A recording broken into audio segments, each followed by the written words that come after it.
आप देख रहे हैं अमेज नाउ।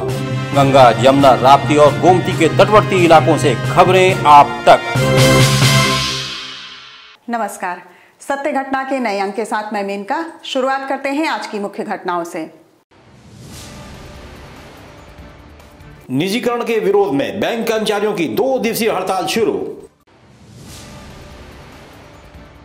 गोरखपुर के नवागत सीएमओ डॉक्टर आशुतोष दुबे ने पार्षदों संघ की आवश्यक बैठक। एबीवीपी गोरक्ष प्रांत का 3 दिवसीय 61वां अधिवेशन आगामी 17 दिसंबर से शुरू। अपनी 20 सूत्री मांगों को लेकर आंदोलनरत डिप्लोमा फार्मासिस्टों ने किया 2 घंटे का बहिष्कार। और बस्ती जनपद में प्रेम प्रसंग मामले में बेरहमी से पीटा गया युवक। और अब सत्य घटना विस्तार। Gorakhpur forum of bank union के आह्वान पर निजीकरण के विरोध में आज से बैंक कर्मचारियों ने 2 दिवसीय हड़ताल शुरू कर दिया।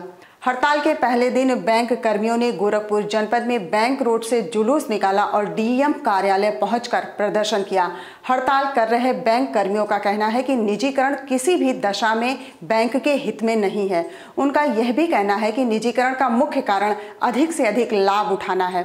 इससे बैंक में पैसा डूब जाने का डर होता है। हम उसके खिलाफ हैं। हम लोग बैंक रोड से निकाले हैं इस जुलूस को और डीएम ऑफिस तक जा रहे हैं। पूरे शहर में मार्च करेंगे और ये निरंतर जारी रहेगा जब तक कि सेशन से इस बिल को काट नहीं दिया जाए। गोरखपुर महानगर में यातायात व्यवस्था को लेकर आज एसपी सिटी सोनम कुमार ने गोलघर स्थित जटेपुर पुलिस चौकी के पास गोरखपुर नगर के चौकी प्रभारियों और ट्रैफिक पुलिस के साथ बैठक की। बैठक के दौरान एसपी सिटी ने चौकी प्रभारियों और ट्रैफिक पुलिस को निर्देशित करते हुए कहा कि सड़क किनारे खड़े होने वाले ठेले खोमचे वालों को नाले किनारे लगाने के साथ ही उनके बारे में जानकारियां भी एकत्र की जाए। इस दौरान एसपी सिटी ने खुद इंदिरा बाल विहार के आसपास लगे ठेले खोमचे को सड़क से दूर हटवाया। इस संबंध में एसपी सिटी सोनम कुमार ने कहा कि सड़कों पर ठेले लगाने के कारण आए दिन जाम की समस्या खड़ी होती है। देखिए, आज जो है हमने अभियान ये चलाया है कि जो भी ठेले खोमचे लग रहे हैं शहर के अलग अलग क्षेत्रों में, उसको 2-2 फीट कम से कम पीछे कर लिया जाए, चौराहों से दूर लगाया जाए। क्योंकि अगर चौराहे पे लगा दिया जाता है फिर वहाँ लोग आते हैं, उतर के खाना खाते हैं, जो भी करते हैं, गाड़ियाँ पार्क करते हैं, तो जाम की स्थिति उत्पन्न हो जाती है। इससे बचने के लिए ये अभियान चलाया जा रहा है। सभी चौकी प्रभारी, सभी BPOs को निर्देशित किया गया है कि इन सभी ठेले खोमचे वालों के नाम और मोबाइल नंबर भी नोट कर लें, ताकि भविष्य में हम जो भी नो वेंडिंग जोन यहाँ पे, जो भी वेंडिंग जोन यहाँ पे हम आइडेंटिफाई करेंगे, वहाँ पे इनको मूव किया जा सके और वहीं से ये लोग अपना कार्य करेंगे। गोरखपुर के नवागत सीएमओ डॉक्टर आशुतोष कुमार दुबे ने आज नगर निगम के पार्षदों के साथ एक आवश्यक बैठक की। प्रेरणा सभागार में आयोजित इस बैठक के दौरान अंत्योदय कार्ड धारकों के गोल्डन कार्ड अधिक से अधिक बनवाने के साथ ही कोविड टीकाकरण के लिए लोग आगे आए, इसको लेकर चर्चा की गई। इस संबंध में सीएमओ डॉक्टर आशुतोष कुमार दुबे ने कहा कि मैं नया आया हूं, इसलिए पार्षदों से परिचय के साथ ही इनसे गोल्डन कार्ड पर चर्चा की गई। आज की हमारी ये बैठक हमने अपने सम्मानित हमारे जितने भी पार्षद थे, मैं सम्मानित से अपने एक परिचय के तौर पर बुलाया था और इनसे इस अनुरोध के साथ बुलाया था कि गोरखपुर की जनता को टीकाकरण से आच्छादित करने के लिए था और जो अत्यंत गरीब लोग हैं, जो अंत्योदय कार्ड धारक हैं, उनका जो है गोल्डन कार्ड बनाने में इनके सहयोग को प्राप्त करने के लिए इस बैठक को बुलाई। गृह राज्य मंत्री अजय मिश्रा टेनी को तत्काल उनके पद से हटाए जाने की मांग को लेकर जिला कांग्रेस कमेटी गोरखपुर के पदाधिकारियों ने महामहिम राज्यपाल को संबोधित ज्ञापन जिलाधिकारी को सौंपा। ज्ञापन सौंपने आए कांग्रेस पदाधिकारियों का कहना है कि जिस प्रकार केंद्रीय गृह राज्य मंत्री अजय मिश्रा टेनी बीते दिन एक न्यूज चैनल पर पत्रकार को धमकी दी, इससे साफ होता है कि वो अपने पद का सीधे तौर पर दुरुपयोग कर रहे हैं। अजय मिश्रा टेनी कहता है कि अगर जांच में साबित हो जाएगा कि मेरा लड़का है तो मैं अपने मंत्री पद से इस्तीफा दे दूंगा। कहाँ गया वो आदर्श? आज SIT और न्यायपालिका न्यायालय खुल के कह रहा है कि वो हत्या थी, हत्या की साजिश थी और टेनी मिश्रा का लड़का खुद था, उनकी गाड़ी थी। लेकिन आज ये सरकार जो केवल बातों की धनी है, जो केवल जनता को लड़ाना चाहती है, जो केवल जनता को झूठे वादे करती है, जिसका कोई जमीर नहीं है, वो आज उनको बर्खास्त नहीं कर रही है। अखिल भारतीय विद्यार्थी परिषद गोरक्ष प्रांत का 3 दिवसीय 61वां प्रांत अधिवेशन आगामी 17 दिसंबर से गोरखपुर जनपद के तारामंडल स्थित योगीराज बाबा गंभीरनाथ प्रेक्षागृह एवं सांस्कृतिक केंद्र पर आयोजित किया जाएगा। उक्त जानकारी देते हुए प्रांत अध्यक्ष प्रोफेसर सुषमा पांडे ने बताया कि अखिल भारतीय विद्यार्थी परिषद के प्रांत अधिवेशन में विभिन्न क्षेत्रों के शिक्षण संस्थानों में अध्ययनरत छात्र छात्राएं एवं प्रांत की संस्कृति, शिक्षा, सुरक्षा जैसे विषयों पर मंथन करेंगे। इस आयोजन में मुख्य रूप से हम देश की संस्कृति, उसकी सभ्यता, उसकी सुरक्षा, शिक्षा और हमारे जो रोजगार हैं, हमारे खेल के अवसर हैं, इस तरह के तमाम ऐसे प्रस्ताव भी हम इसमें पारित करने जा रहे हैं। उस प्रस्ताव के अनुरूप हम युवाओं से चर्चा करके उसके ओर हम सरकार का ध्यान भी आकर्षित करेंगे। वक्त हो चला है छोटे से ब्रेक का। शेष खबरें ब्रेक के बाद। वेलकम टू जया शक्ति Infracon LLP।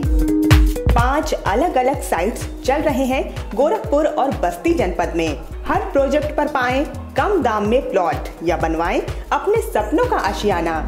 Ayush golf city, Sunauli road, Gorakhpur. Ayush residency, Karjaha, Gorakhpur. Ayush smart city, Sonbarsa, Gorakhpur. Ayush global city, Madapar, Gorakhpur.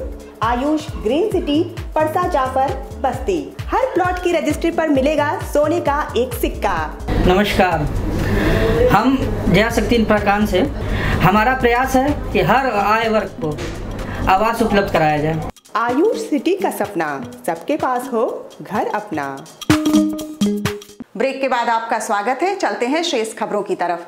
Gorakhpur railway bus station स्थित परिषद भवन में रोडवेज कर्मचारी संयुक्त परिषद उत्तर प्रदेश के तत्वाधान में रोडवेज कर्मियों द्वारा गेट मीटिंग का आयोजन किया गया।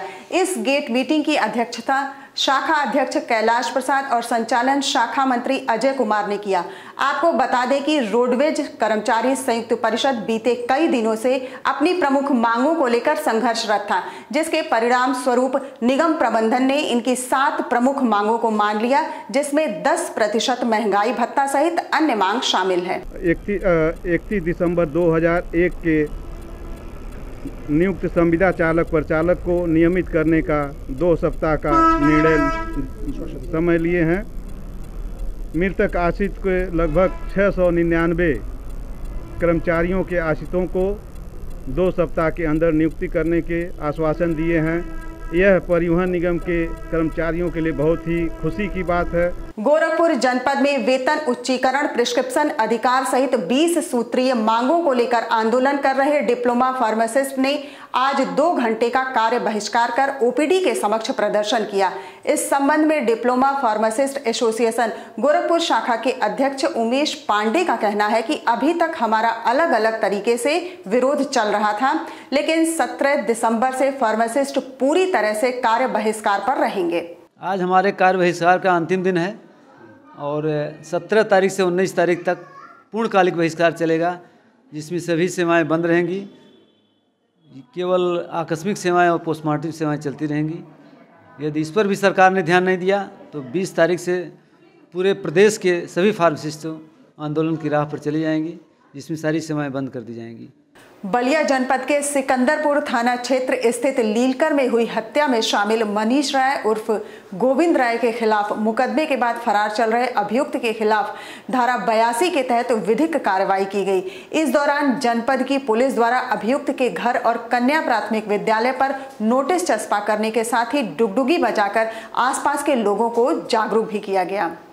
यदि अभियुक्त मनीष राय उर्फ गोविंद राय पुत्र ब्रिज कुमार राय निवासी लीलकर थाना सिकंदरपुर जनपद बलिया नियत समय पर हाजिर अदालत या बीते 19 अगस्त को बस्ती जिला अस्पताल में चिल्ड्रन वार्ड में भर्ती 9 महीने के बच्चे को दवा का ओवरडोज देने के एक मामले में स्टाफ नर्स सहित 5 चिकित्सा कर्मियों के विरुद्ध पुलिस ने मुकदमा दर्ज कर लिया है। परिजनों का आरोप है कि स्टाफ नर्स और अन्य कर्मियों ने झुंझुलाहट में बच्चे को इंजेक्शन का ओवरडोज दे दिया, जिससे उसकी मौत हो गई। सीओ शक्ति सिंह ने बताया कि उप जिलाधिकारी की टीम ने मामले की जांच की है। प्रथम दृष्टया आरोप सही पाए जाने पर मुकदमा दर्ज किया गया है। सभी पर गैर इरादतन हत्या का मुकदमा दर्ज कर तफ्तीश की जा रही है। दिनांक 14/12/2021 को थाना कोतवाली बस्ती में मोहम्मद आसिफ पुत्र मोहम्मद मुकीम निवासी भैरवपुर कलवारी द्वारा दिनांक 19/8/2021 को दिन में 1 बजे अपने पुत्र फैजान की जिला अस्पताल की स्टाफ नर्सों द्वारा लापरवाही पूर्वक इलाज के दौरान मृत्यु हो जाने के संबंध में मुकदमा अपराध संख्या 454/2021 धारा 304A IPC पर पंजीकृत कराया गया है, जिसकी विवेचना की जा रही है। बस्ती जिले के नगर थाना के मरवटिया गांव में एक युवक की बेरहमी से पिटाई का मामला सामने आया है। आपको बता दें कि आकाश यादव और इसी गांव की एक युवती सारिका चौरसिया के बीच पिछले 5 सालों से प्रेम प्रसंग चल रहा था। दोनों के प्रेम प्रसंग से लड़की के घर वाले खफा थे। लड़की के घर वालों का आरोप है कि आकाश उनके घर में जबरदस्ती घुस गया और हाथ पकड़कर लड़की को खींच रहा था। मना करने पर मारपीट करने लगा। भैया मेरे घर में जबरदस्ती घुसत रही ना। कौन लोग घुस रहे थे? वही तारा बाबकर माँ तारिका पकड़ के हथवा ही चला मेरा मसीह एक बार में।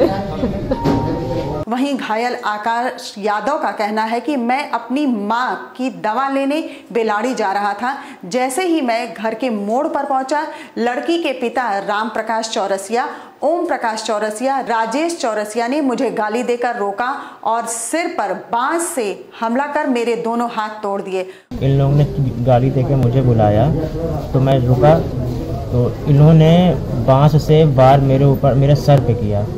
मैंने हाथ से बचाव किया तो मेरे हाथ टूट गया और कम से कम 8 से 10 बार मेरे सर पे किया और ईंटों से वार किया और मेरे दोनों हाथ तोड़ दिए। वहीं एसपी आशीष श्रीवास्तव का कहना है कि घायलों को जिला अस्पताल में भर्ती कराया गया है। तहरीर के आधार पर मुकदमा दर्ज कर आरोपियों की गिरफ्तारी के लिए 2 टीम लगाई गई है। इस संबंध में लड़के के परिवार से तहरीर लेकर के मुकदमा लिखा जा रहा है और जो अपराधी हैं जिन्होंने घटना कारित की है उनकी गिरफ्तारी के लिए 2 टीमें लगी हैं। हमारे राजपत्रित अधिकारी मौके पर मौजूद हैं, मौके पर फोर्स है, शांति व्यवस्था की कोई समस्या नहीं।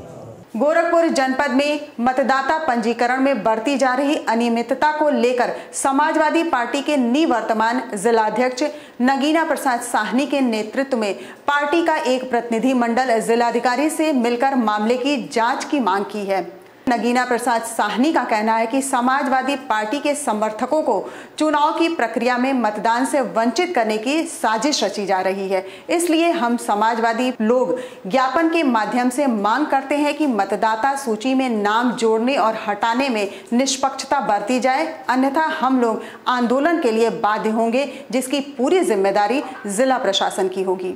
5 दिसंबर को जो नाम बढ़ाने का अंतिम समय था, आंगनबाड़ी कार्यकर्त्री जो तमाम बीएलओ गोरखपुर में रहे हैं उनके स्ट्राइक मीन्स हड़ताल करने से उस दिन नाम नहीं बढ़ाया जा सका है।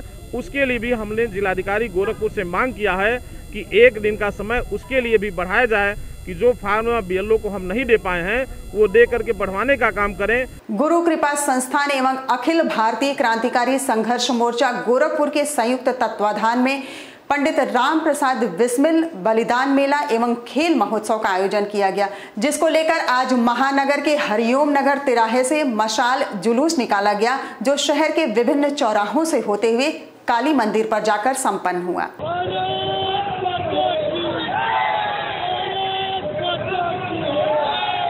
1971 में हुए भारत पाकिस्तान युद्ध के 50 साल पूरे होने के अवसर पर सेवानिवृत्त सैनिकों ने आज गोरखपुर जनपद के गुरुंग तिराहे पर स्थित कैप्टन गुरुंग की प्रतिमा पर माल्यार्पण कर उन्हें नमन किया। इस दौरान सेवानिवृत्त सैनिकों ने बताया कि हमारी सेना के पराक्रम और शौर्य की वजह से ही पाकिस्तानी सेना के जनरल अमीर अब्दुल्ला नियाजी के नेतृत्व में 93,000 सैनिकों ने घुटने के बल चलते हुए जान बचाने की गुहार के साथ आत्मसमर्पण किया था। यह जो हम लोग आज खुशी मना रहे हैं, 71 के युद्ध के आज 50 साल हो गए। सन 71 के युद्ध में भारत पाकिस्तान के युद्ध में खुरना सर्किट हाउस के अंदर ब्रिगेडियर हयात खान ने अपनी पूरी सेना के साथ जनरल दलबीर सिंह के सामने आत्मसमर्पण किया था। और इस दिन को हम लोग आज अपने भारत में खुशी से मना रहे हैं। जो हमारे सैनिकों ने, जो उस युद्ध में जो हमारे सैनिक शहीद हुए हैं, उनकी आत्मा को शांति के लिए और इस विजय दिवस के नाम से इसको हम लोग आज मना रहे हैं। गोरखपुर जनपद के बीआरडी मेडिकल कॉलेज के समीप कोरोना के प्रथम चरण से ही बंद पड़े मार्ग को पुनः खुलवाने की मांग को लेकर स्थानीय नागरिकों ने समाज सेवी राणा राहुल सिंह के नेतृत्व में जिलाधिकारी से मुलाकात कर अपनी मांगों से संबंधित ज्ञापन जिलाधिकारी को सौंपा।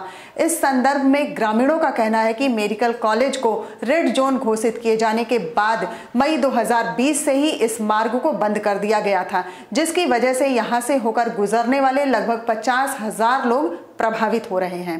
उसी संदर्भ में आज जिलाधिकारी महोदय से वार्ता हुई है, उन्होंने बुलाया था और जिलाधिकारी महोदय वहां विजिट किए थे। उनको लगा ये 50,000 लोग जिस रोड से सीधे प्रभावित थे, उनको लगा कि ये लोग बहुत सी समस्या उत्पन्न हो रही है। उसको देखते हुए उन्होंने एक निर्णय लिया है कि जब तक कोई उचित रास्ता आपको नहीं होगी तो पहले की तरह यथावत ये रास्ता सुचारू रूप से चलेगी, इसमें किसी प्रकार की कोई बाध्यता नहीं की जाएगी। सत्य घटना के आज के अंक में बस इतना ही। तेज, सटीक और ताज़ी घटनाओं को जानने के लिए जुड़े रहिए अमेज नाउ के फेसबुक पेज, यूट्यूब चैनल और वेब पोर्टल पर। अगले अंक में आपसे फिर होगी मुलाकात, तब तक के लिए नमस्कार।